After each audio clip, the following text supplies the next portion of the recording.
অর্থ আত্মসাৎ ও পাচার মামলায় ডেস্টিনির এমডি রফিকুল আমিনকে 12 বছর এবং সাবেক সেনাপ্রধান ও ডেস্টিনির চেয়ারম্যান হারুন আর রশিদকে 4 বছরের কারাদণ্ড দিয়েছে আদালত। সকালে ঢাকার বিশেষ জজ আদালত 4-এর বিচারক শেখ নাজমুল আলম এ রায় দেন।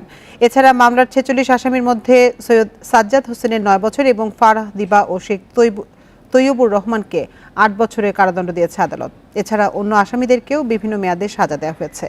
এর আগে গত 27 মার্চ দুদক ও আসামি পক্ষে যুক্তিতর্ক উপস্থাপন শেষ হয়। ওই দিনই রায়ের জন্য আজকের দিন নির্ধারণ করেন আদালত। 2012 সালে মোট 4,119 কোটি 24 লাখ টাকা আত্মসাৎ ও পাচারের অভিযোগে পৃথক দুটি মামলা করে দুদক। তদন্ত শেষে 2014 সালে দুদক আদালতে উভয় মামলার অভিযোগপত্র জমা দেয়। এর মধ্যে ডেস্টিনি মাল্টিপারপাস কোঅপারেটিভ সোসাইটির মামলায় 46 জন এবং ডেস্টিনি ট্রি প্ল্যান্টেশন লিমিটেডের দুর্নীতির মামলায় 19 জনকে আসামি করা হয়। অর্থ আত্মসাৎ ও পাচার মামলায় রায় নিয়ে আরো জানাতে মহানগর দায়রা জজ আদালত চত্বর থেকে আমাদের সাথে যোগ দিচ্ছেন সহকর্মী জান্নাতুল ফেরদৌস তানভি। ডেস্টিনির মামলায় যে রায় দেওয়া হয়েছে সেই রায়ের বিপক্ষে আসামি পক্ষের আইনজীবীরা কি বলছেন?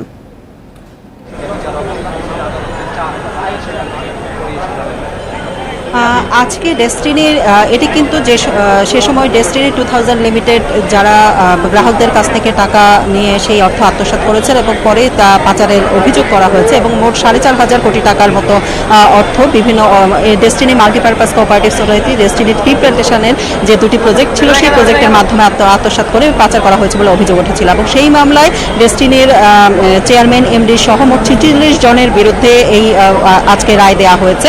ডেস্টিনির এমডি রফিকুল আমিনকে 12 বছর কারাদণ্ড দেওয়া হয়েছে এবং এম হারুনুর রশিদকে 4 বছর কারাদণ্ড দেওয়া হয়েছে। মোহাম্মদ হোসেন তাকে 10 বছর কারাদণ্ড দেওয়া হয়েছে এবং অন্য যেসব আসামি রয়েছে তাদেরকে বিভিন্ন মেয়াদে কারাদণ্ড এবং জরিমানা দেওয়া হয়েছে এবং এই রায়ে আদালত যেটি বলেছেন যে যেসব গ্রাহকদের অর্থ যারা বিনিয়োগ করেছেন বিনিয়োগকারীদের অর্থ ফেরতের জন্য একটি কমিটি গঠন করার নির্দেশ দিয়েছেন।